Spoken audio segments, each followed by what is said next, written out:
So I'm sure we have just by show of hands, how many here like sports? Uh, all right. Oh, we got a few. That's good. Sometimes that with when you like sport, when you're into sports, you got these rivalries. You got people that love the Wildcats, people that love the Musketeers, and sometimes those two groups of people can kind of get head to head with one another, saying, "Well, my team's better. Well, my team's better." Sometimes when your team's not doing that great, it's kind of hard to really root for them, right?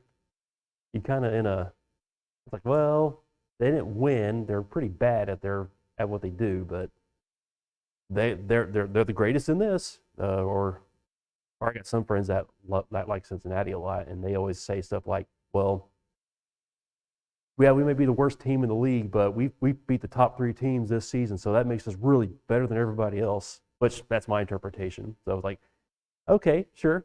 If you got something to brag about, that's fine. What about Jonathan though, the son of King Saul? Jonathan, I think, is a very very good man. You can't say much about his father though. As we talked about last week, he was kind of a he was a rebellious king. And throughout his reign, when David came onto the scene, the Lord had chosen David to be king over Israel, and had David anointed. Well, that didn't set very well with Saul at all, because I think what it was here is that it was a constant reminder that Saul had lost his kingdom because of his rebellion against God, and God's spirit had left him. So I think Saul had a lot of things going on in the back in his heart that caused him to take it out on David. So so it's pretty much like it's Saul's mission at this point to just get rid of David because he doesn't like him. Jonathan, though, it could be the polar opposite of Saul in this regard. Jonathan loved David. Those two were like brothers. We're going to take our text in chapter 19 today. We're going to go over the point where Jonathan had told David that king's going to kill you. It's going to be 1 Samuel chapter 19. I'm sorry if I misspoke. It is 1 Samuel chapter 19. That's where we're going to be reading today. And we may not read all of it. We may. We'll just kind of go over the events that happened in chapters 19 and 20. And Saul spake to Jonathan his son and to all his servants that they should kill David. But Jonathan, Saul's son, delighted much in David. And Jonathan told David, saying, Saul my father seeketh to kill thee. Saul my father seeketh to kill thee. Now therefore I pray thee, take heed to thyself unto the morning, and abide in a street place, and hide thyself. And I will go out and stand beside my father in the field where thou art, and I will commune with my father of thee, and what I see, that I will tell thee.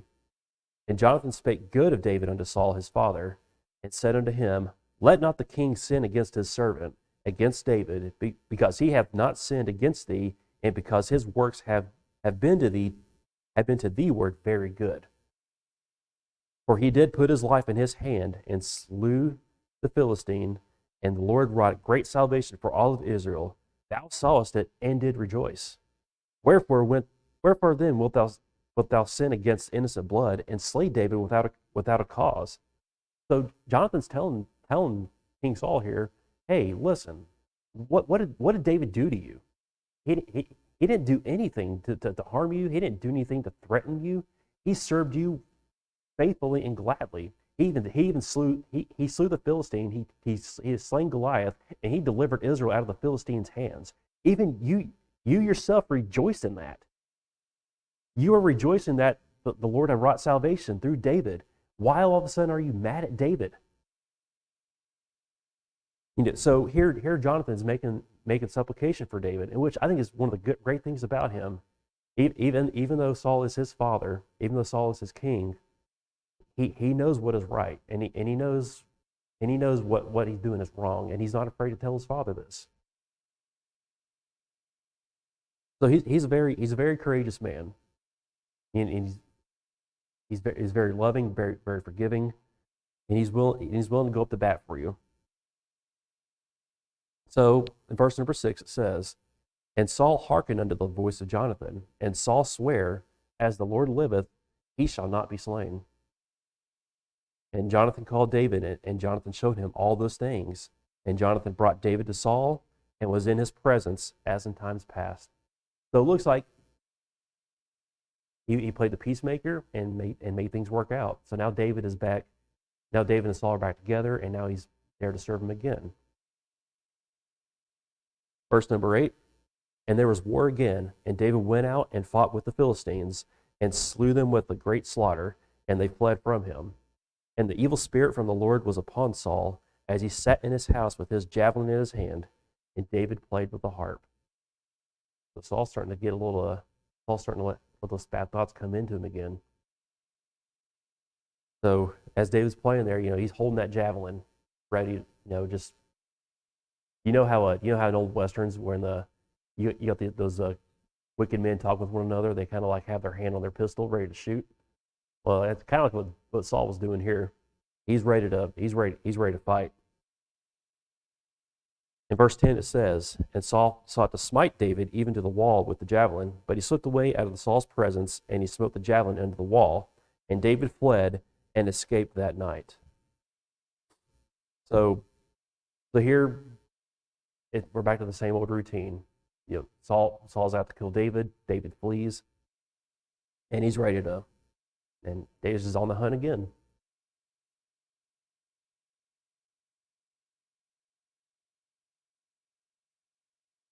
Let's go down to this much. Well, the rest of this doesn't really involve Jonathan as much, but it does mention his daughter Michal. And this one little note I'll throw in here too. Michal also was on David's side at this point, so she was she loved David, and Saul had given Michal to David to be his wife. And I'll go over this part because it's I find it humorous because I guess my thinking thinks why don't you check things. So verse 11, Saul also sent messengers unto David's house to watch him and to slay him in the morning. And Michal, David's wife, told him, saying, If thou save not thy life tonight, tomorrow thou shalt be slain. So Michal let David down through a window, and he went and fled and escaped. And Michal took an image and laid it in the bed, and put a pillow of goat's hair for his bolster, and covered it with a cloth. So basically, we did the old switcheroo technique here. While David's gone, Michal's setting up a decoy in the bed. So then when they come to slay him, they're going to get fooled. And when Saul sent messengers to take David, verse 14, she said, He is sick. Can y'all relate to that? And Saul sent the messengers again to see David, saying, Bring him up to me in the bed, that I may slay him. And when the messengers were come in, behold, there was an image in the bed with a pillow of goat's hair for his bolster. So I imagine, I don't know how this came out. I'm not sure if the servant just came, picked up the bed, and took it over to Saul for him to slay him. But I thought if you're picking up that bed, or if you're there and Saul found out right away. So I don't know if he came with the messengers or not or whatnot. But you pick up that bed and you carry it to him, like you're going to notice that the guy's not waking up, right? Like, aren't you going to know that, hey, there's nobody on here? So I thought that was a little funny. But this didn't make Saul very happy. So he got mad at his daughter, and in verse number 17, he says, Why hast thou deceived me so, and sent away mine enemy, that he is escaped? And Michal answered Saul, He said unto me, Let me go. Why should I kill thee? So basically what Michal's saying is like, I love David. He's my husband. Why are you wanting to kill the man that I love? So David fled and escaped and came to Samuel in Ramah and told him all that Saul had done to him, and he and Samuel went and dwelt in Naioth. So I mean, we got two people here now that we're reading through it. Jonathan had defended David and pretty much calmed down Saul, and then you got Michal, who had deceived her father just to save David's life. Man, he's got some. I guess from one perspective, he's got some pretty rebellious children, don't you think? I don't think so. I think they're doing what they think is right. Saul is completely in the wrong here. We're going to move on to chapter number 20 now. And David fled from Naioth in Ramah and came and said before Jonathan, "What have I done? What is mine iniquity? And what is my sin before thy father that he seeketh my life?" David's desperate at this point. He wants to know what's going on. He wants answers. And I'm sure you've all been there before. If someone doesn't like you, you want to know what you did wrong, right? I mean, if you get to approach the person, that's usually the first question we ask. What did I do to you? Or maybe husbands and maybe your wives are upset, and then what's the first thing you ask? Did something wrong? Did I do something? Or it could be the other way around. Maybe the children, maybe the parents are upset with the children. Children don't always ask it, but the question should be asked. What did I do? What did I do to make you upset? David's very sincere here.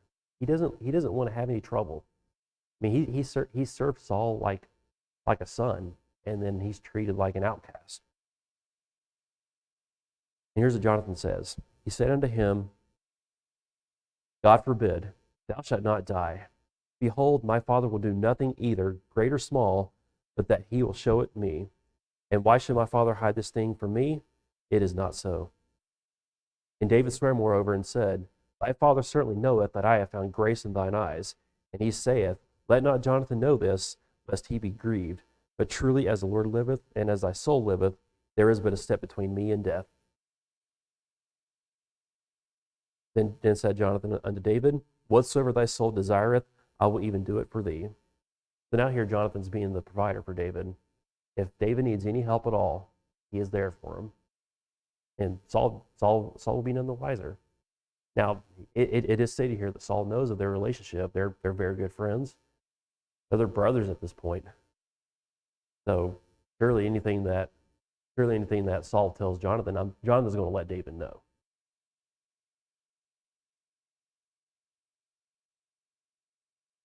And in verse number 5, in chapter 20, it says, "And David said unto Jonathan, Behold, tomorrow is the new moon, and I should not fail to sit with the king at meat. But let me go, that I may hide myself in the field unto the third day at even. If thy father at all miss me, then say, David earnestly asked to leave of me that he might run to Bethlehem, his city, for there is a yearly sacrifice there for all the family. If he say thus, it is well. Thy servant shall have peace. But if he be very wroth, then be sure that evil is determined by him." So what we're going to do here is that we're going to gauge how Saul reacts to David's absence here. "Therefore thou shalt deal kindly with thy servant, for thou hast brought thy servant into a covenant of the Lord with thee. Notwithstanding, if there be in me iniquity, slay me thyself, for why shouldest thou bring me to thy father?" So David's saying, if I done wrong, if I had sinned, just kill me now. David's ready to take his punishment. He is a man of accountability. But then Jonathan said in verse number 9, "Far be it from thee, for if I knew certainly that evil were determined by my father to come upon thee, then would I not tell it thee?" Then said David to Jonathan, "Who shall tell me, or what if thy father answer thee roughly?" And Jonathan said unto David, "Come, let us go out into the field." And they went out both of them into the field. And Jonathan said unto David, "O Lord God of Israel, when I have sounded my father about tomorrow any time, or the third day, and behold, if there be good toward David, and I then sin not unto thee, and show it thee, the Lord do so much more to Jonathan. But if it please my father to do thee evil, then I will show it thee, and send thee away, that thou mayest go in peace, and the Lord be with thee, as he hath been with my father. And thou shalt not only while yet I live show me the kindness of the Lord, that I die not, but also thou shalt not cut off thy kindness from my house forever. No, not when the Lord hath cut off the enemies of David, every one from the face of the earth." So Jonathan made a covenant with the house of David, saying, "Let the Lord even require it at the hand of David's enemies." And Jonathan caused David to swear again, because he loved him, for he loved him as he loved his own soul. Then Jonathan said to David, "Tomorrow is the new moon, and thou shalt be missed, because thy seat will be empty.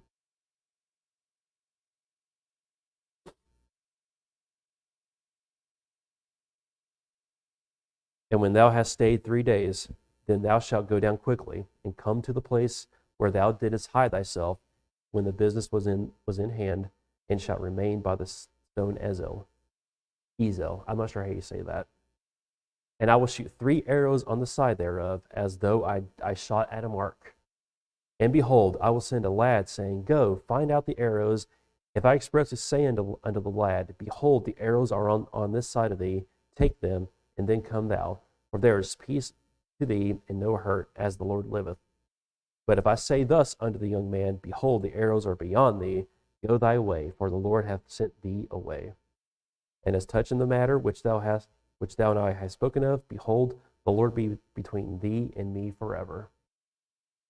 So now their alliance here, it's not because of Saul or anything of that matter. Jonathan and David's alliance is between them and God alone.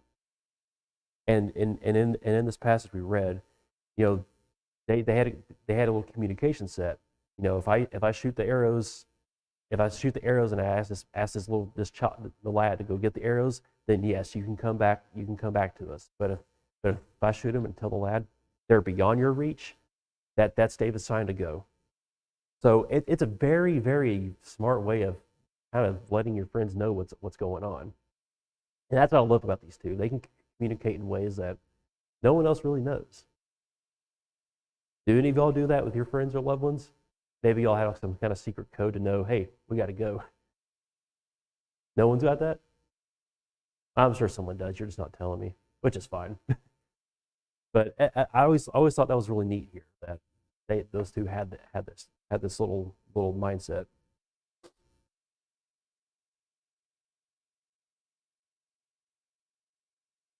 All right, so let's go ahead and continue on in chapter 20. I forgot, where was that? Okay, here we go. Verse 24. So David hid himself in the field, and when the new moon was come, the king sat him down to eat meat. All right, dinner time's ready. And as the king sat upon his seat, as at other times, even upon a seat by the wall, and Jonathan arose, and Abner sat by Saul's side, and David's place was empty.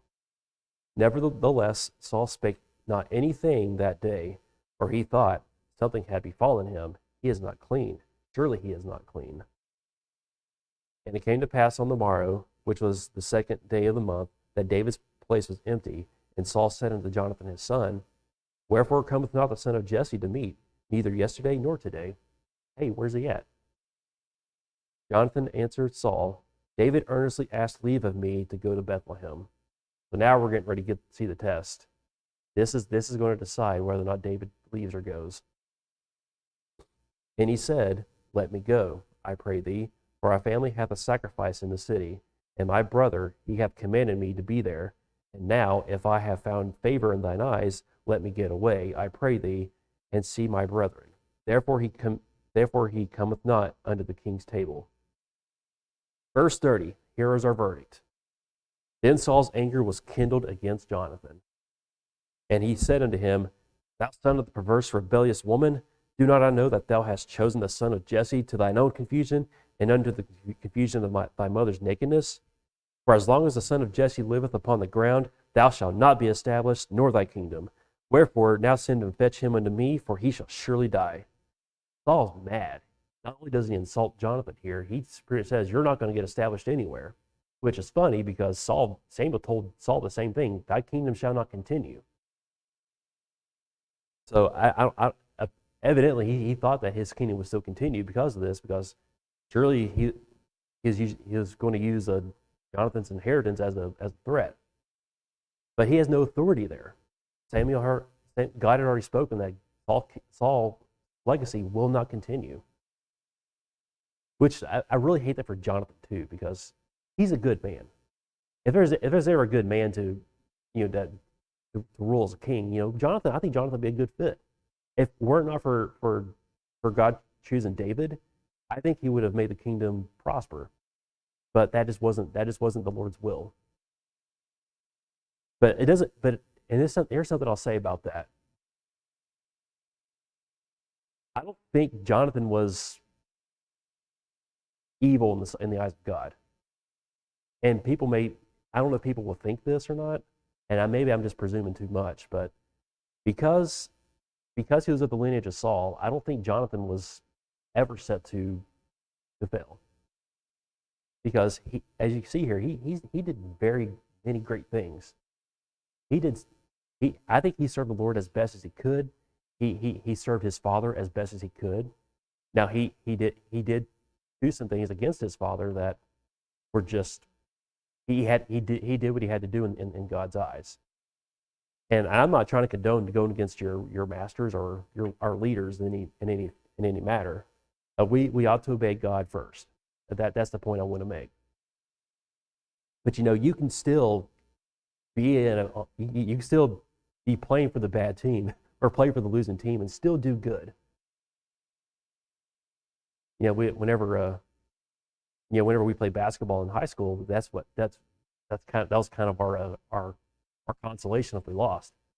Like, oh, we lost, we got destroyed, but well, this guy, he scored 12 points for us, so I mean, that's good. He contributed as best as he could. So, I think the Lord's going to reward Jonathan for his service and what he did, because he knew the Lord's will, and he followed that as best as he could without rebelling too much. And what he and Michael did to help David out, they did what they had to do. I believe that was the Lord's protection over David to deliver him from his enemies. So Saul's just pretty much like fumigating here and telling Jonathan off. Verse 32, and Jonathan answered Saul his father and said unto him, wherefore shall he be slain? What hath he done? Verse 33, it says, and Saul cast a javelin at him to smite him, whereby Jonathan knew that it was determined of his father, slay David. Saul's not listening to reason anymore. No, he is fixated on killing David, no matter what the cost is. He was even willing to kill his own son because of what happened. I'll tell you this, friends, if you're so fixated on something, be careful. It will cause you to hurt your loved ones. It will. We got to be careful to not let our desires and our wants consume us. That's what it did to David. That's what it did to Saul. David, as we said before, was a reminder to Saul that his kingdom's not going to continue. This is the man that God has chosen to be king over Israel. I don't think it was just David that Saul was mad at. I believe he was mad at God. He rebelled against God. And he was not willing to accept the consequences. So Jonathan arose from the table in fierce anger, and did eat no meat the second day of the month, for he was grieved for David, because his father had done him shame. That's a powerful statement there, because his father had done him shame. You've all felt ashamed of your superiors, right? Or maybe somebody you looked to acted in a way that you didn't think was appropriate. You feel, I don't know what the word is. It just doesn't feel good. You kind of, you don't we feel ashamed when that maybe our children act up in a way in front of others, or maybe we act ugly. It doesn't feel too good.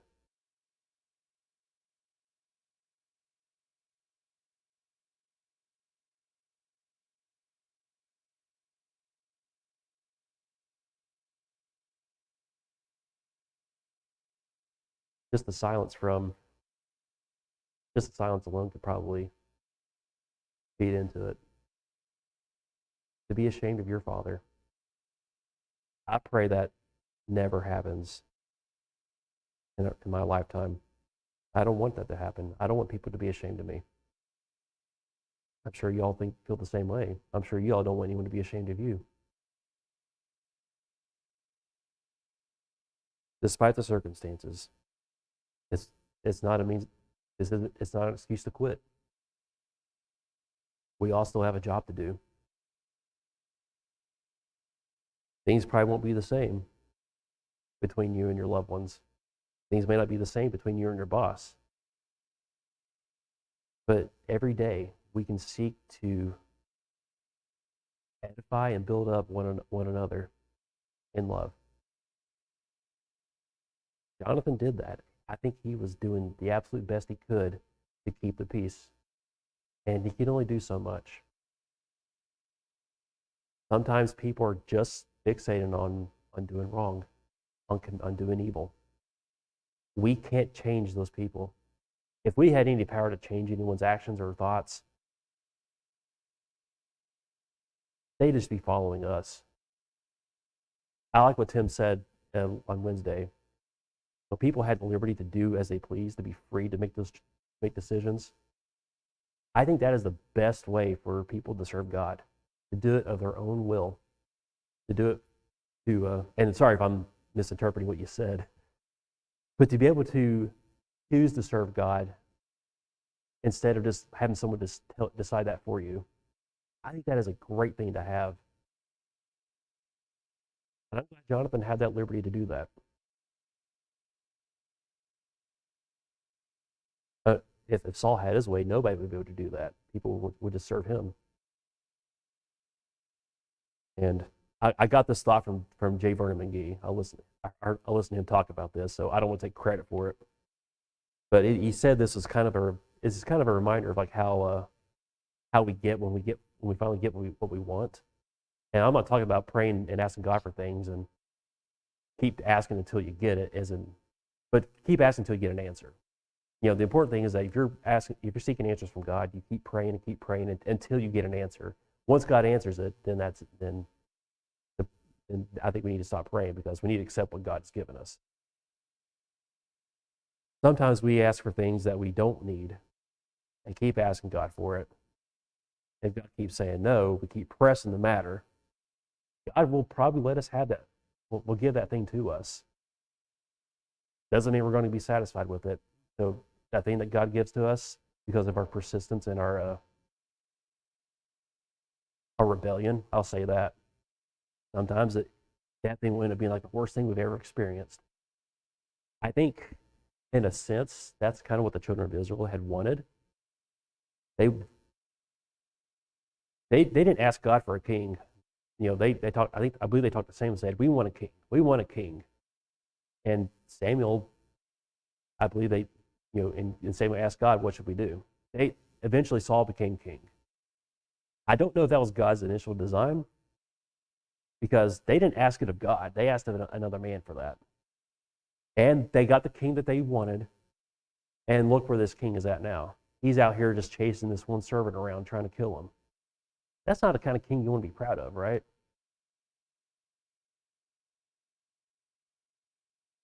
Saul had done David's shame, had done his son's shame, and has done his kingdom shame.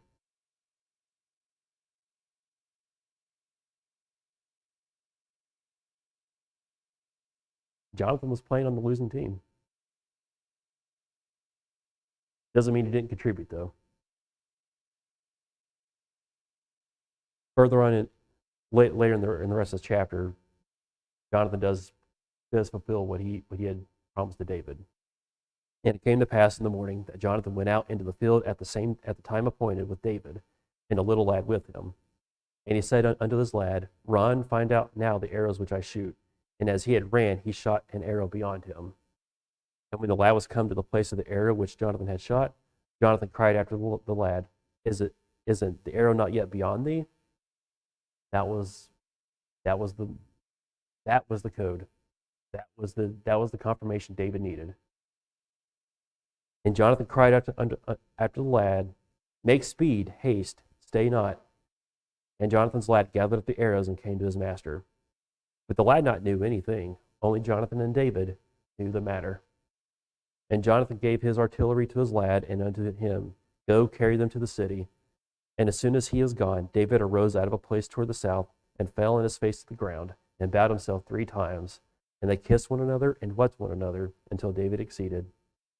And Jonathan said to David, Go in peace, for as much as we have sworn both of us, in the name of the Lord, saying, the Lord be between me and thee, and between my seed and thy seed forever.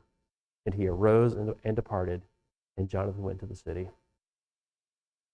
I believe this is the last time David and Jonathan ever saw each other. And we all know the fates of Saul and Jonathan. They had died in battle much later. But I believe Jonathan did the absolute best with the hand that he was dealt, if I can use that illustration. Just because your parents may not have served God doesn't mean you're bound to the same fate. Just because your superiors don't have the same values as you do doesn't mean you're bound to repeat them. I believe through these small acts of kindness that we have the opportunity to perform every day, we can make things a better place. We can set a good example, and we can be a godly example to others. We're not bound by our lineage. We're not bound by our past. We have a God to serve, and we will all give account for how we serve him on this earth. Mommy and daddy won't matter anymore when you give account for what you've done. Your grandparents won't answer for what you did. It's going to come down to how you serve God on this earth. I believe Jonathan was a great example of how to serve under a wicked king. And I pray that no matter what situation you're in today, I pray that you would look to Jonathan and seek to be as diplomatic and peaceful and as loving as he has. You may not get the same results. You may get a javelin thrown at you. You may get yelled at times. But as the Lord gives you ability, as the Lord gives us ability, let's seek his face and set a good example, despite the circumstances we're in. That's all I've got for today. So I thank you all for listening. And I know it's a lot of reading. I try not to read as much, but it's the Bible. I want to give the scriptures out as best as I can. And I don't want to misinterpret it or put my own twist on the things, because I know that's easy to do, even on the most basic of truths. But thank you all again. I really appreciate it. So that's all I got.